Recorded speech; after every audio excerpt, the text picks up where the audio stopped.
তারপর তিনি দেখলেন যে দেশকে মুক্ত করতে হলে পর একটা বাহিনী তৈরি করা প্রয়োজন। বিদেশে গেলেন, আজাদ হিন্দ বাহিনী তৈরি করলেন। আজকের দিনে এটা স্বাধীনতা সংগ্রামে বিভিন্ন ধর্ম, বর্ণ, জাতের মানুষ ভারতে বাস করে, তাদের সবাইকে নিয়ে তিনি আজাদ হিন্দ ফৌজ তৈরি করলেন। নেতাজি সুভাষচন্দ্র বসুর জন্মদিনে আমাদের শপথ গ্রহণ করতে হবে।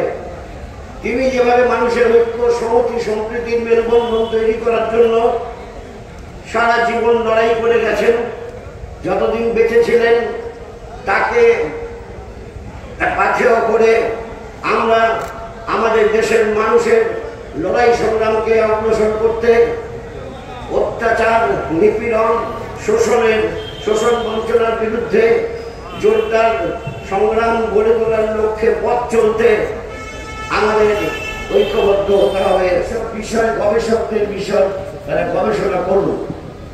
কিন্তু আমাদের দেশের যারা শাসন ক্ষমতায় রয়েছে, আজকের এই সভার সভাপতি তিনি যে কর্পোরেট লবির কথা বললেন, কর্পোরেট সংস্কৃতির কথা বললেন, এই দেশের যারা শাসক, আমাদের প্রধানমন্ত্রী মাননীয় নরেন্দ্র মোদী মহাশয় এবং তার দল ভারতীয় জনতা পার্টি, ঠিক ভারতীয় জনতা পার্টির নামে তখন ছিল না।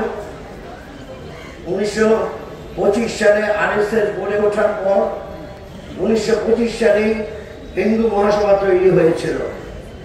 আর সেই হিন্দু মহাসভার নেতৃত্ব তারা স্বাধীনতা আন্দোলনে অংশগ্রহণ করেনি, তারা হিন্দুদের সংগঠিত করেছে।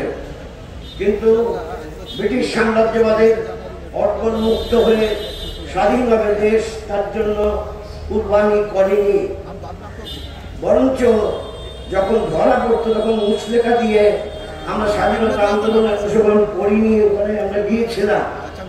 এরকম হয়েছে অনেকের ক্ষেত্রে। নাম বিস্তারিত বলে সময় নষ্ট আমি করতে চাইছি না।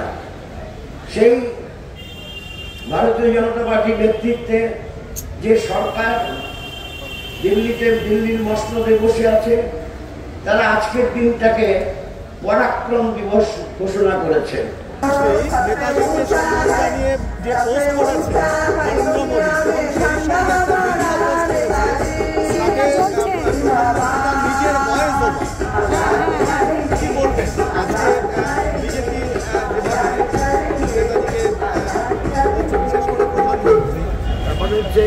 প্রধানমন্ত্রীর দল ভারতীয় জনতা পার্টি স্বাধীনতা সংগ্রামে অংশগ্রহণ করেনি। যেহেতু স্বাধীনতা সংগ্রামে অংশগ্রহণ না করে ফেলেছে, তাই নেতাজি সুভাষচন্দ্র বসু তার প্রতি সম্মান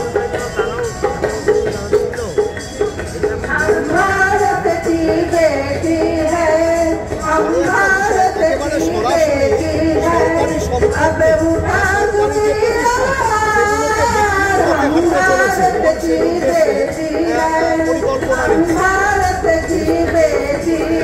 তারাও যা যা করণীয় কাজ সেটা ভারতীয় জনতা পার্টি